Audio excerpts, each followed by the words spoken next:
What's up, everybody? Welcome back to my channel. Hey, do me a favor, man.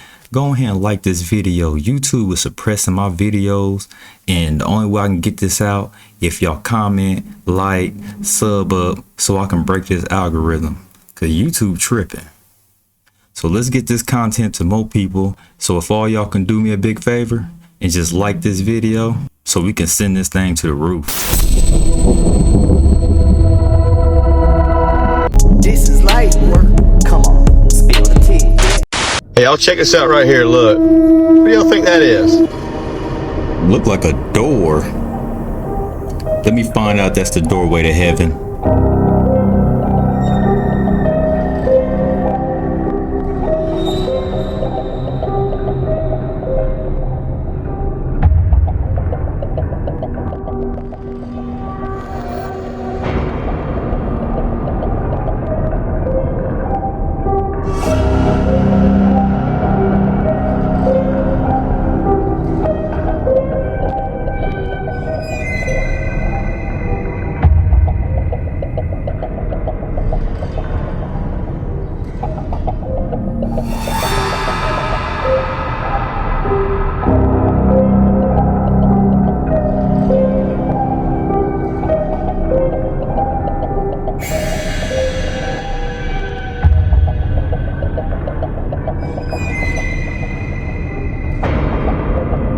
Skunkworks built like all of our stealth fighters. They built Area 51. They're very important for a lot of reasons. So I hired the guy that was their main deputy there, the main program director. And I worked with him for the past 4 years. And he would tell me, he's like, the only reason your finger doesn't go through this table is because there's a frequency. It's kind of repelling. There's different densities, this and that. He's like, but if you change the frequency of your finger, you can literally just push your finger straight through this desk.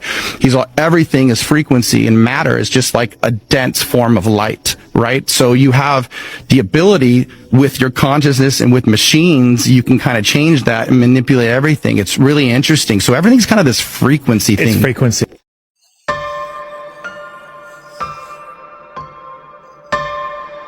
Good thing spinning.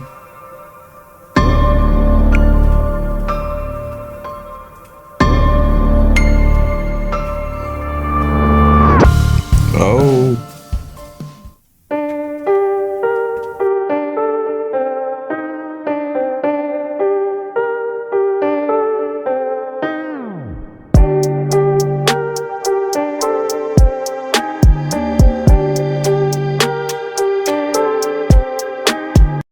I'm about to show you something, and if you look at it, it could genuinely end your life. Yeah, I don't know about you, but I'm just gonna leave now. Yeah, if you're easily scared, just keep on scrolling. Right now, if not, let's take a look. Okay, so this right here is the elephant's foot. It's the name given to the leftover radioactive uranium in Chernobyl. Now, this build-up is essentially right in the basement in Chernobyl. When the catastrophe happened, the lava flow melted through the entire floor, of course, and caused absolute chaos until ending up right at rock bottom in the basement, where it couldn't get any deeper down, causing this huge build-up right here, which is still there today. It then, of course, solidified into what is now probably the most dangerous substance on the entire Earth. So this is corium, which would be a lethal dose if you stood there for just over 200 seconds. The equivalent amount of radiation, get this, if you were to have 5 million chest x-rays all at the same time. That amount of radiation in that one thing. So yeah, I do not want to be going in there. That even getting these photos, when they took cameras down there, the radiation literally melted through the entire film and camera. And tragically, every single person who went in there to take these photos passed away shortly after. So now the elephant's foot is literally barricaded right at the bottom of the Chernobyl plant. No one can get into it, and hopefully, you know, it won't be too bad. So literally no radiation should be able to escape from the elephant's foot now, for the time being, but it is expected to be radioactive in there for at least the next 200 to 300 years, with Chernobyl still being uninhabitable for the next 20,000 years. So yeah, if you wanted to go and build a house in Chernobyl, gonna have to wait. Like, I wouldn't put a mortgage down yet if I were you. But yeah, crazy stuff. As always, make sure you hit that follow button, and I'll see you in the next one. Hey, my thoughts that it eventually seep through the ground and into the air. But what do I know? That's just my thoughts. Have you guys seen this video before? These guys are in the middle of nowhere and they are looking for something, and they encounter a great alien. Check this out, y'all. Check this out. This shit gets crazy. Taşın içinde bir şey var. This sounds like Russia. Arkadaşlar gördünüz mü? Hayvan mı var? Taşın içinde bir şey var.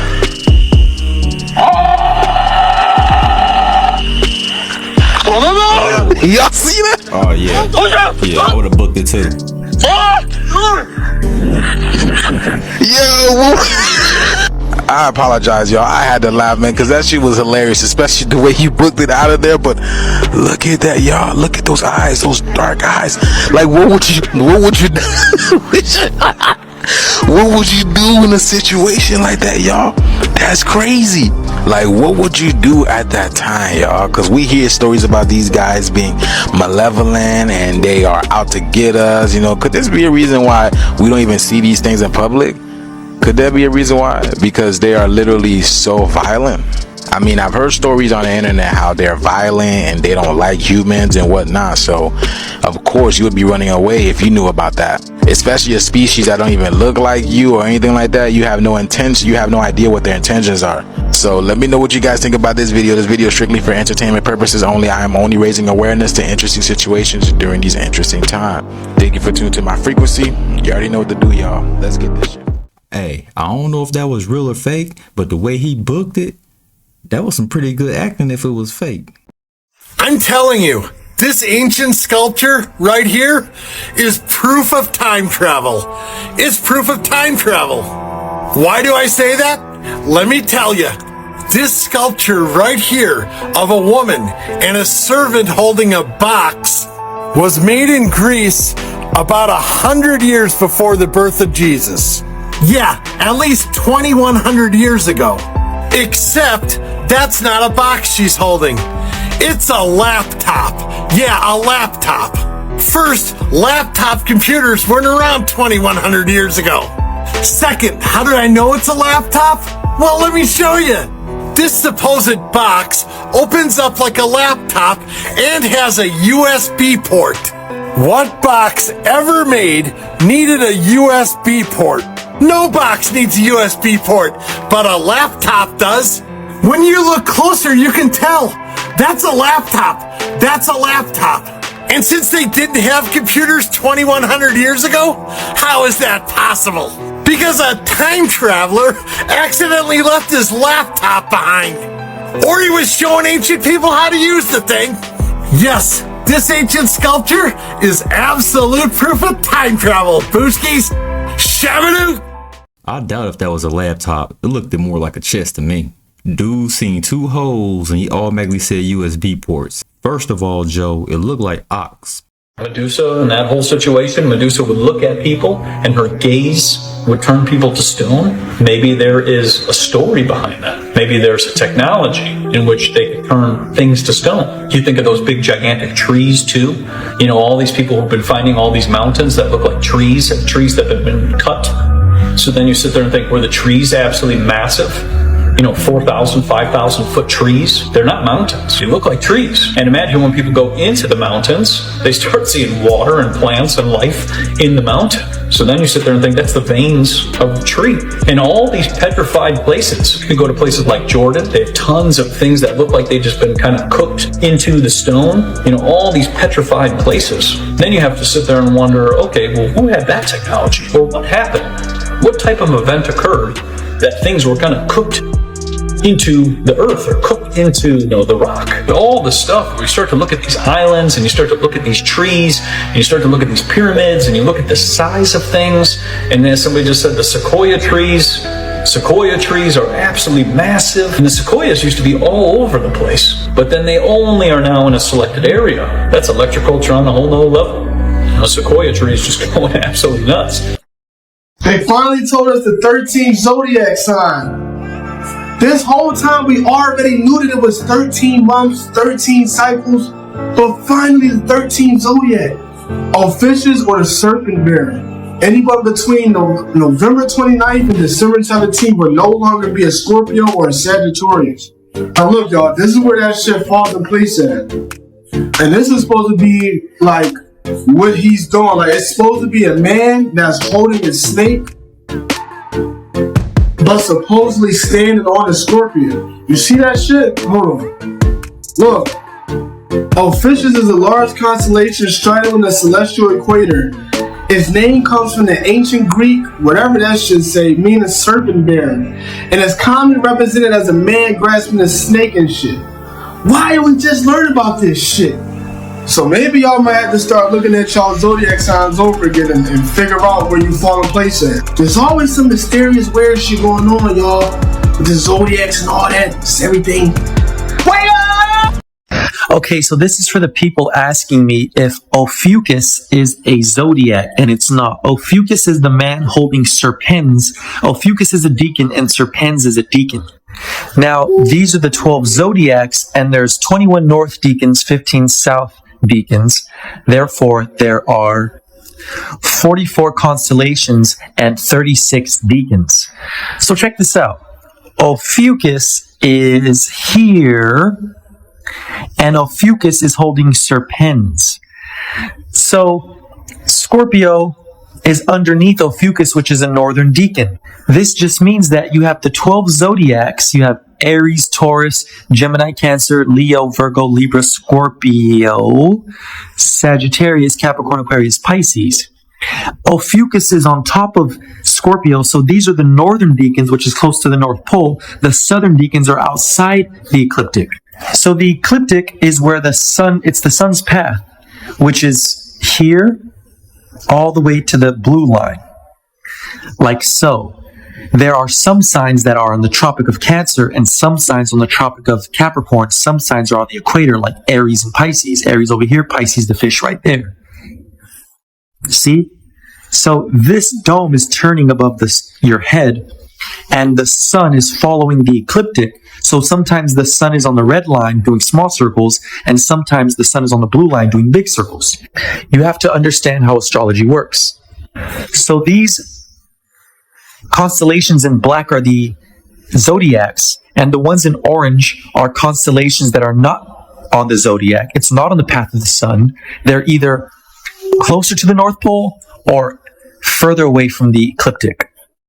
So when you look up at the dome, you have Polaris, the star that never moves, and all these constellations around it. And all these stars are just turning above your head on the dome. So you look up and there's all these stars in the sky just rotating like that. It's very simple. So again, the sun's path goes from Aries. It goes Aries, Taurus, Gemini. It goes like this. This is the sun's path. It is not going through Ophiuchus. You have to choose one. Is it Scorpio or Ophiuchus? The sun barely touches Ophiuchus's foot. So you have to choose one. There's not 13 signs because it doesn't go Scorpio then Ophiuchus. It's Scorpio and Ophiuchus. So therefore, no, there's not 13 zodiacs. There's only 12. The sun is going through Aries, then Taurus, then Gemini, then Cancer, then Leo, then Virgo, then Libra, then Scorpio, then Sagittarius, then Capricorn, then Aquarius, then Pisces. The sun always follows this ecliptic, the zodiacs. The sun never passes through the middle or Ophiuchus.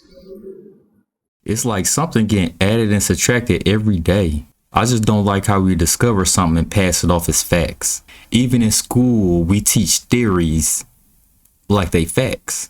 TheRef decided to take a out of his back pocket. Damn, what the and stab the guy that him. This was in Brazil. There was this ref that was trying to split up like beef between two players, and the beef got so bad that the player threw a punch at the ref. The ref decided to take a out of his back pocket. Damn, what the and stab the guy that him. The refs someone on the field, bro. Everybody in the crowd was like shocked, like holy shit.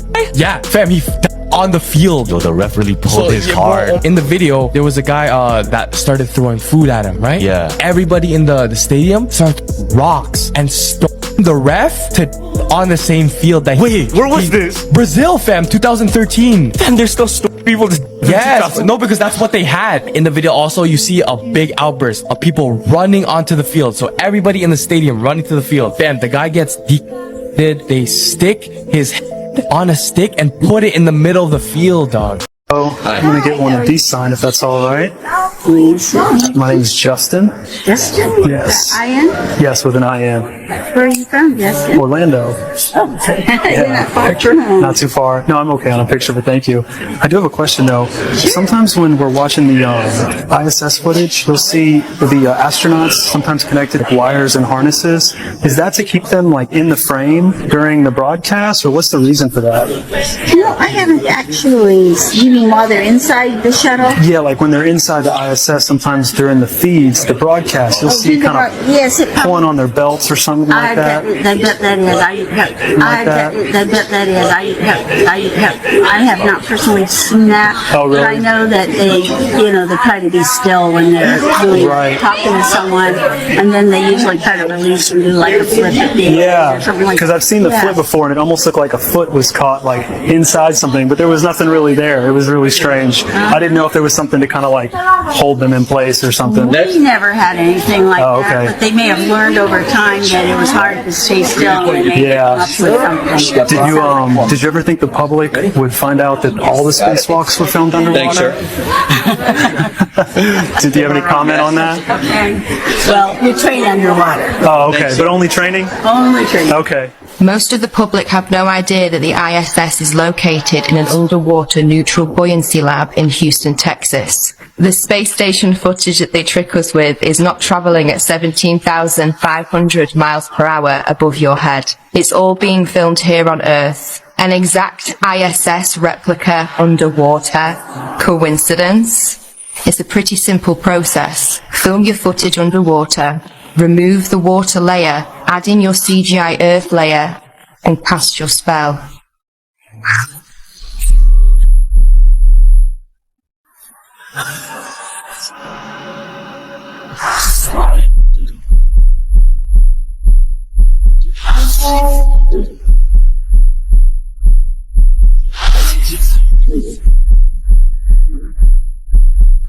One, two, three. This is one of the most strange videos that I have seen of palm tree branches floating. One video during the day, which I'm about to show you, and one video at night. I don't really know how to feel about this. I've seen some really creepy stuff. Check it out. But nothing like this.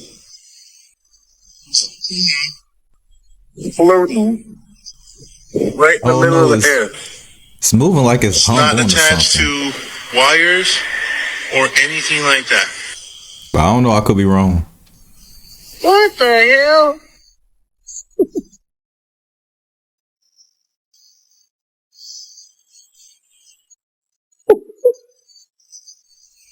Wow. Both of them were shaped the same at the end towards the So roots. majority of you guys are going to say it's fishing line, and I get it. The one at night, it's possible. But that one in daytime, I don't know what's going on. What do you guys think? Comment below. Some strange stuff going on.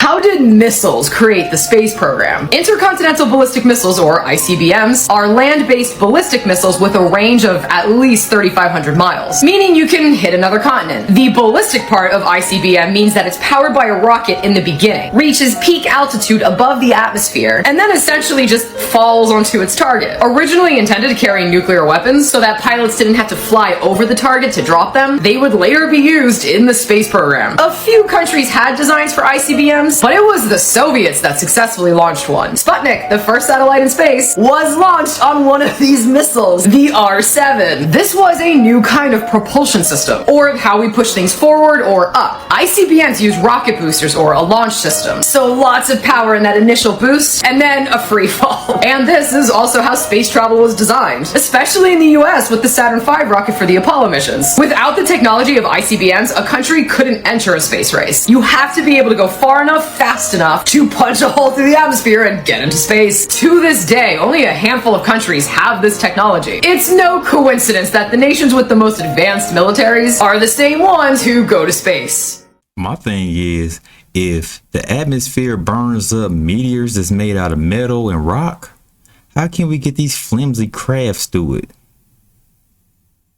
If you go back and look at history, if you look at Egypt, the Sumerians, the Babylonians, and you look at the Greeks, the mythology, okay, there is elements of truth in all of that.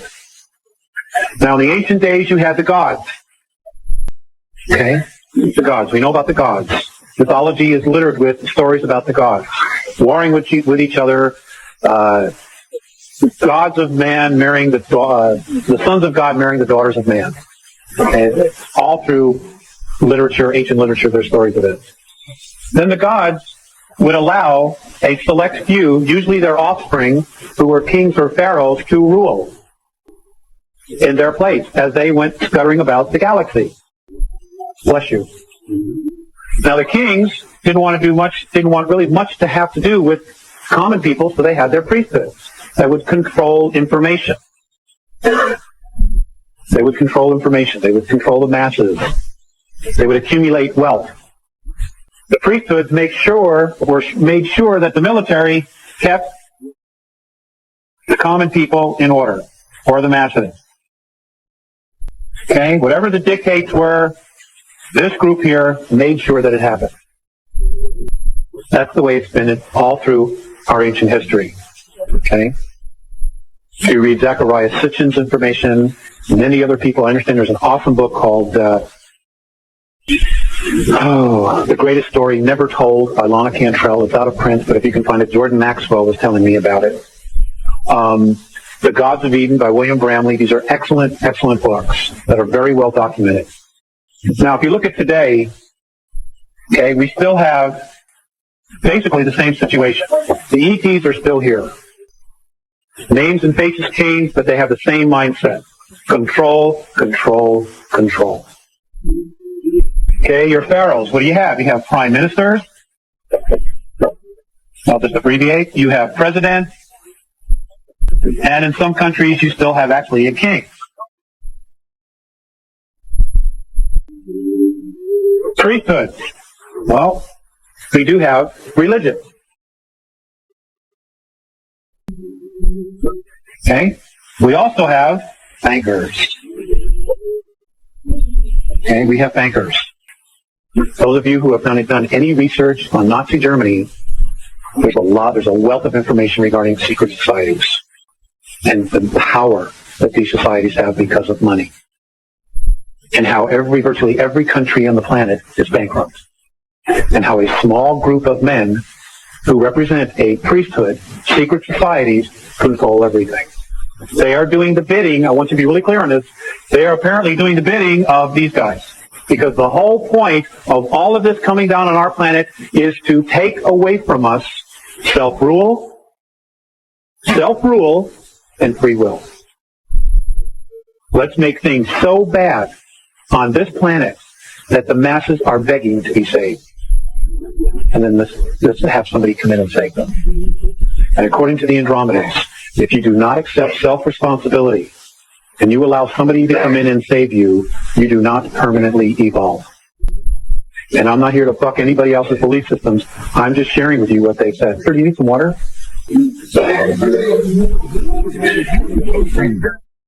I'm going to show you this real quick, then I have something to show you that I myself recorded, and it's crazy. First off, this is not the sun. This is not the sun. She's about to pan over and show you where the sun is. There's some weird sun-looking object beside the moon. Watch this. That is where the sunset is. So what is that? Now, before I show you my video, look at this for 1 second. The sun and like a lens flare, and it's a crescent moon? Why would it be a crescent moon? Well, there's one in the sun. Let me show you. No, this is not Photoshop. Watch. Right from my settings menu on my phone. Editing the ISO, making it brighter, and then back to normal over and over again. There's a certain level of brightness where this crescent will show up. And in this crescent, you see this energy moving through it. What is that? What is that? I've caught it numerous times. Every time the sun looks weird, I find a crescent in it. And no one has ever been able to tell me what it is. Look at this. What is that? It's in the sun. Look at the energy pulsing through it. It's in the freaking sun. Just like that last picture I showed you where the lens flare was a crescent out of the sun. That's the actual bulb. Enoch chapter 6, I believe, says that in the last days that the chief stars will literally alter their course and make new courses. What is happening in the sky?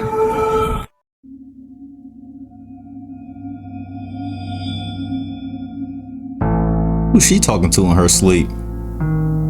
Baby over there knocked out, ain't she?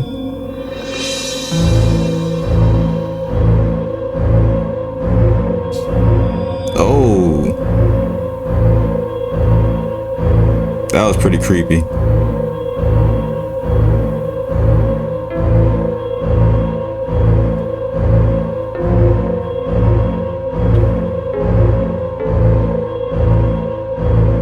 Now, will one of my subscribers please go get their child out the street?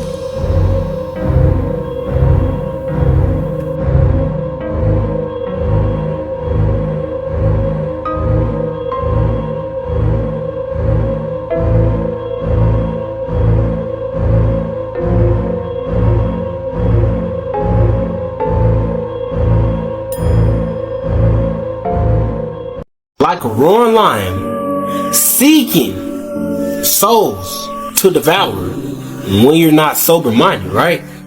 But now, let me tell you about the temptation when you're not sober-minded, right? We finna go to the 7 deadly sins. I'm finna tell y'all a few 7 deadly sins that you need to watch for, especially when you smoking, right? See, you got gluttony, or when you eat too much food. It also come disguised as what? We already know what's coming disguised as the munchies. You know, the kitchen raids, how you go eat more food than you actually need to eat because your mind is telling you that you hungrier than your body actually is. You feel me? And then we got sloth. Weed comas. Can y'all see it? When you smoke so much, now you sleeping half the day and you getting up and then you doing the same thing and you going back to sleep. Is that not the spirit of sloth? I'm just saying. I'm just saying, gang. Is that not? If you want the full video, hit the link in the bio. This is a demo video of the new Cloudbuster I made. It's a 3-core black iron oxide and brass, copper and quartz. All these have quartz in them. And then the 6 copper tubes with the single terminated clear quartz crystal in there. The scalar waves basically get generated and come out, I think, how they come out of these tubes like this. And go for this guy right here. And basically I'm going to point it and erase. This is a fuller cloud than I normally do on these demos, but it's kind of cloudy out. The smaller ones are kind of few and far between, so this one's separated, so I like to do them when they're kind of on their own. It's already starting to break up. I've made a couple of these now in different sizes. This is the biggest one I've made so far. I think there's a correlation to with size to area of effect.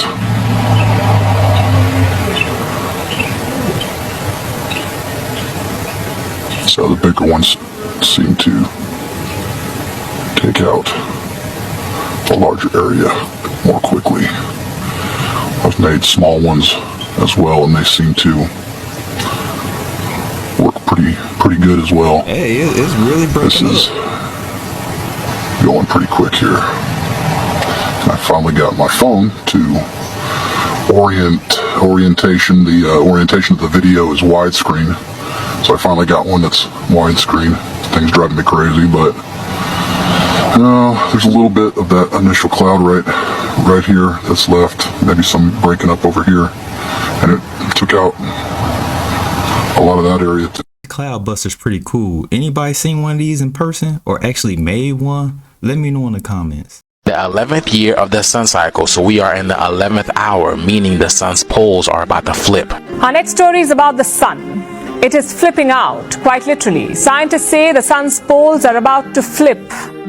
Just like the Earth, the sun has 2 magnetic poles, the magnetic north and the magnetic south. On Earth, the poles rarely change their order. They flip once every hundreds of thousands of years. But on the sun, it is a fairly regular occurrence. The poles flip about every 11 years. They last reversed in 2013, and you don't have to be a math genius to know that the next reversal will take place this year. Scientists say it will be an epic transformation. But they also claim that it can be terrifying for us.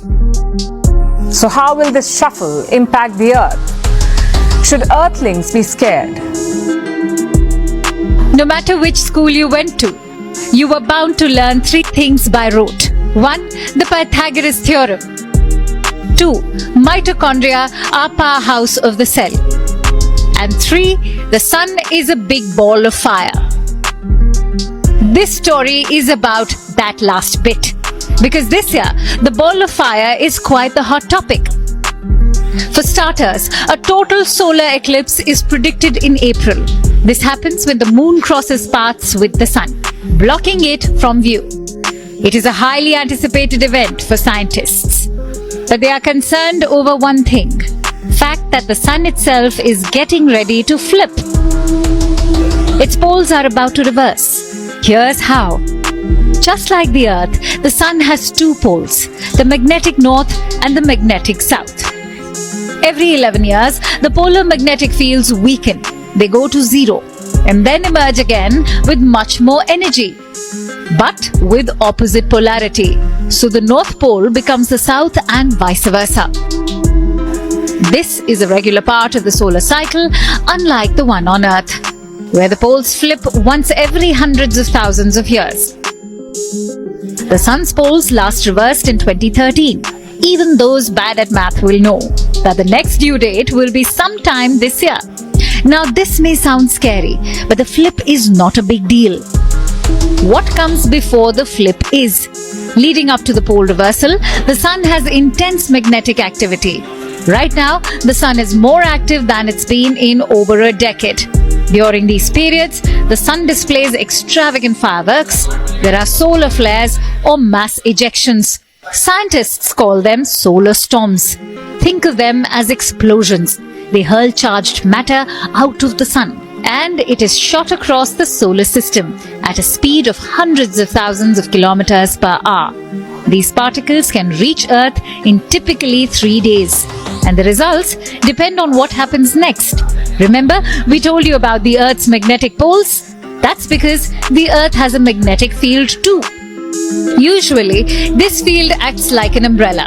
It deflects the storm, much like rain bounces off an umbrella.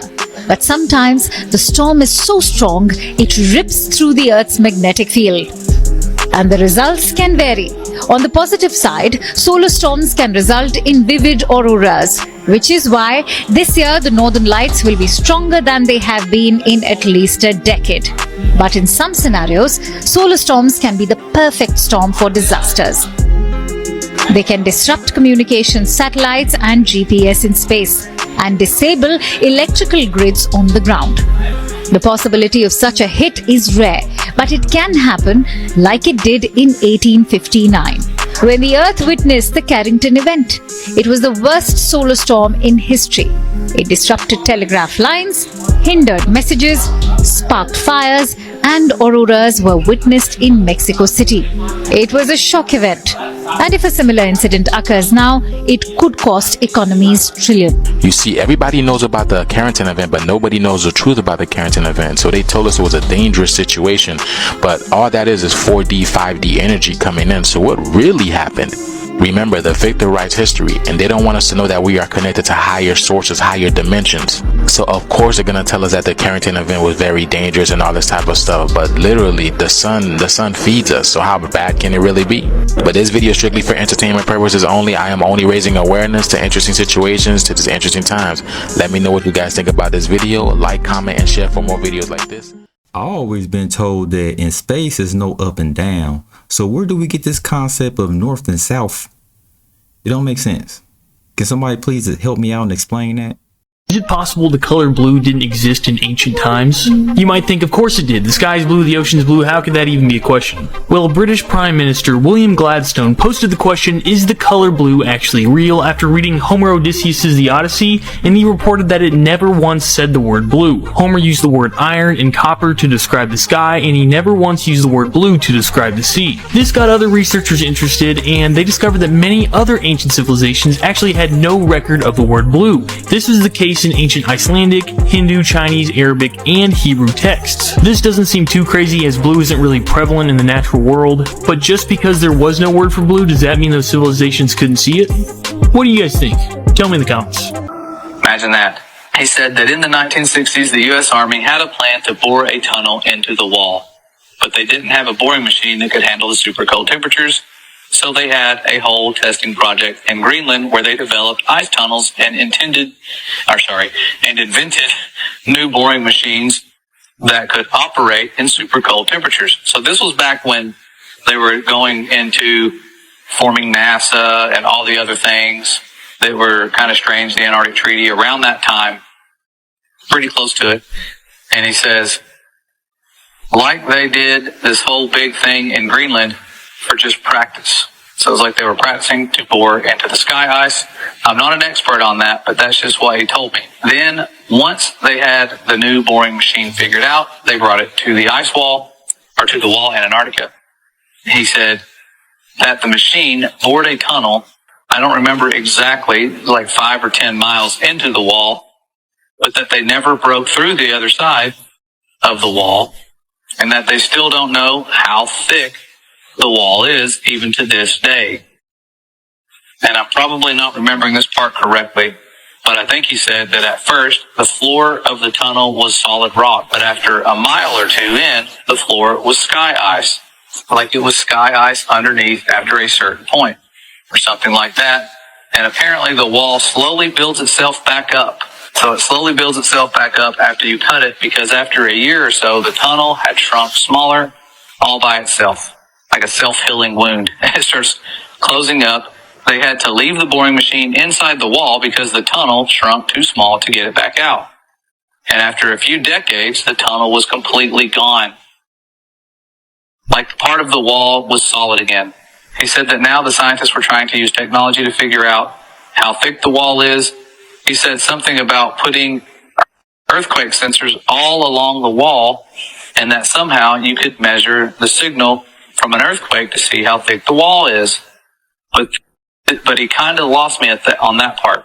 I never really thought about any of that after I left. It was really weird stuff, but I didn't think it was a big deal at the time. But then a few weeks ago, I saw a map of the wall in Antarctica, except the map was all flat and crazy looking, and it showed the wall going all the way up over the whole Earth. So since then, I've been trying to learn more about the sky ice that I saw, but I can't find anything at all. So now I'm really wondering if there could be a connection here. And that's how I found this group. So I hope that maybe some part of my experience will help someone figure something out. Well, thankful to that person. If they were telling the truth, that is some very interesting information given what we know surrounds us.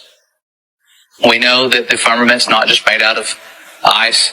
It's something special that could just be something near the foundation to prevent you from going all the way to it. The Father's design is very complex, and he has foreknowledge. He knows what mankind's going to try to do. Those little nuclear bombs they shot at the firmament was nothing to the firmament. They can't break it. They've tried. If they could, they would, but they can't. And this is just one of those stories that confirms a lot of what I had assumed would be going on. This is Brian, and this is his right eye. Let's see. Happy if I turn this the right way, wouldn't it? All right. So you see all this white. Now consider an eye like a wagon wheel. Remember, here's the hub of the wheel, and here's hundreds of little fibers that emanate out, under which is the rods and cones. Now, anytime the fibers have a deviation like this, like these patterns, we call those lacunas. The deeper one's crypts. I like to just simply use the concept of fiber patterns. When you take a look at this eye, you will notice there is very little fiber patterns. You hardly see a few little places. That's a kidney right there, little bitty. This is called a strong constitution. When those fibers are nice and straight, that's George Burns. These people have the genes up in the 90s and 100s or more, and yet these guys abuse themselves probably the most. And old biker friends like this that live, up in their 70s and 80s, and what they've done to their bodies couldn't even be described. So you can see here with the two that his eye should be blue, which it is. But you can see the different colorations different in the cameras and things. But it's enough to say that obviously a blue eye. You do see these patterns here, which is still a fairly good constitution. I'd say high end, medium, or low high. But when you see this white stuff, yellow stuff, brown stuff on top of fibers, whatever's on top of the fibers, like all this white stuff, she has some. That's limped. And if you'll notice, we talked about this is the collarette, like the collar of a shirt. This is the collarette around the pupil. Now, this is Brian, you've got a perfect stomach ring here. You should never see this stomach ring, but you see this perfect circle around the pupil. Now, if you look at your iris charts, this is the stomach, and that's over-acidic. You see that little brown ring around the pupil there? That is a malabsorption ring. Well, if we have a malabsorption ring, we're going to walk right out to the bowel wall. And the collarette wall, which we're looking at here, the collarette wall. See that little white rope look? That little thickened white area that follows the bowel line? As a matter of fact, when you follow the bowel line, you're actually following the way your bowels are designed inside. Whether they're weak, prolapse, balloon, like this is a little prolapsed ascending colon here. A little prolapsed hepatic flexure, which is the flexure that curves under the right breast chest area and goes across. So all this white is lymphatic, but in the annals of lymphatics, not bad. A lot of congestion in the forehead here and up in the tonsil area. This is a lot of congestion in the upper back head area. Here's a weakness in the neck and the throat area, so gives you a sore throat generally when you're detoxing. This is the leg here, so from the knee down, you have a weakness in the leg and also up in the femur, so that's a little bit of a weak leg. Right here's the adrenal glands. There's the kidney. Not too bad, a lot of congestion there. When you start seeing these little whiter dots, and let's see if I can see one for you here. Now let me show you while I'm thinking about this. Let me show you these white dots first. You see how these little white dots are? And if you look on an iris chart, this is all in the lymph node area.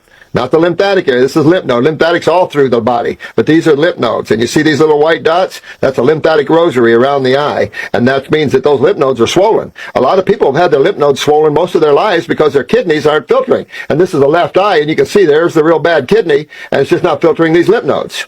Major interstitial lymphatic constipation here.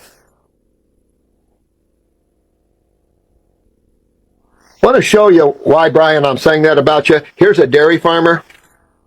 Here's a dairy farmer up here from upper New York. See how thick that lymph system is in this guy?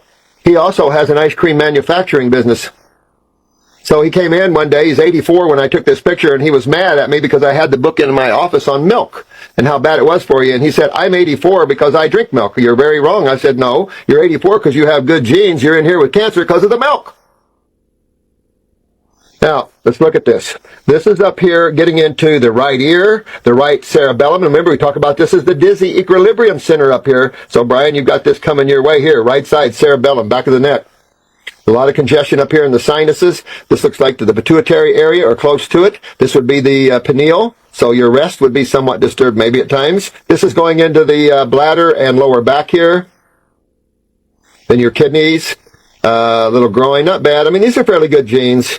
This is probably pancreatic and right testicle. And you see how this white ring is around these areas? That's why Jensen said that these areas of weakness always has a compromised lymph and blood flow. Well, I'll say this, it definitely has a compromised lymph flow, and these are always the areas that's problematic. When we shift around here on the right side there, pancreas, testicle, liver, gallbladder, all that needs to be strengthened up. All that's weak through this area here. Here we get into the bronchial trunks, of course, here. Not bad, though. I'm saying that. Here is Brian's left eye. Now, you see this blood vessel in your right eye? That's fixated, pointing right at that weakness right there in the throat. This is probably C-spine weakness, so you better check your C-spine to see if it's not pinching, because that shows that there's stress or pinching in that area here, and it's related right to that area of weakness in the throat or upper neck area. You also have it here related to the liver. See the sclera? And your sclera has a lot of red in there, and all this shows acidosis. So all should be white. You shouldn't see these big blood vessels. That's sclerology. Left side, you still see all these blood vessels here. Very acidic person. The stomach shows very acidic. The eye is a very acid-looking eye. On the left side, it looks to me like you have more lymphatic issues than the right. Again, here's the upper femur. A lot of lymph in the adrenal gland. So much so that you have to be careful not to get cysts or tumors growing on your adrenal gland there. This is the prostate. See, that's sticking out, so you have to be careful with your prostate. And then we enter into the lower back. You're getting up toward the mid-back and up to the throat area again. So you've got to just clean and strengthen. Good body here, just got to clean and strengthen. Again, a lot of sinus congestion left side. We're back into the lower brain, cerebellum, and left ear over here. You see a big prolapsing of the transverse colon. So I'm going, well, that seems to be a lot of parathyroid going on. We're seeing a lot of connective tissue weaknesses, a lot of skeletal weaknesses. So we're going to go to the parathyroid. And right there, now it looks like the bowel's just ballooned there. And that's a small bowel, but it's ballooned quite large. So I think the parathyroid is encompassed in that bowel wall there. And I think you have to really work on your parathyroid gland. I definitely would go to the glandulars on that, because we don't know what herbs are for the parathyroid. Hey, watch everybody run to the mirror and check their eyes. I know I did. All straight lines. Got them good genes, baby.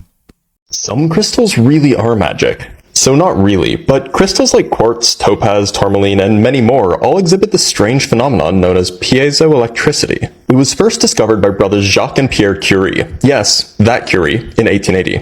Pazo Electricity is the phenomenon where certain crystals accumulate charge on opposite faces when some sort of mechanical stress is applied to them. Practically speaking, this means that for those crystals, you can literally squeeze electricity out of them. Now, just a warning, the explanation I'm about to give is the explanation that everyone gives, so go watch Steve Mould's video on the topic if you want to see it described by a British man. Unfortunately, any more rigorous descriptions or derivations require us to use density functional theory, which is a bit too much for TikTok. Anyway, the magic of piezoelectricity arises from the asymmetry of certain crystal lattices. The idea is that in an asymmetric crystal, the positive and negative charges are not distributed in a way that is mirror symmetric. Perhaps the best example of this is wurtzite, which is a crystalline form of zinc sulfide. In this crystal, the sulfur atom in yellow pulls on the electron slightly harder than the zinc atom in gray does, so the zinc ends up positively charged and the sulfur is negatively charged. If you compress along the c-axis here, each hexagon will also shrink along that axis. So for each hexagon, the middle of the 3 zinc atoms moves down and the middle of the 3 sulfur atoms moves up. If those middles were initially overlapping, which they must have been in order to be in equilibrium, that means that now there is more positive charge at the bottom and more negative charge at the top. This is an electric dipole. So all throughout the material, we have little electric dipoles all pointing in the same direction, kind of like a magnet. And so we have a macroscopic dipole, which ends up with a negative charge building up at the top and a positive charge building up on the bottom. If you then connect the top and bottom to a circuit, you have electricity. Now, just as a caveat, this isn't infinite electricity. Once it's compressed, the crystal separates a finite amount of charge proportional to the pressure applied. But if you use that charge to, say, drive a current, that charge is gone. To get more out of it, you either have to squeeze harder or stop squeezing, let the electrons rearrange themselves, and then squeeze again. This neat property of some crystals is super useful too. For example, it can be used to build digital pressure sensors and microphones. And it's also reversible. Applying an electric field causes the crystal to deform. So, for example, one can build speakers by making the crystal change shape rapidly by applying an oscillating voltage. So while they're not quite magic, they're pretty close.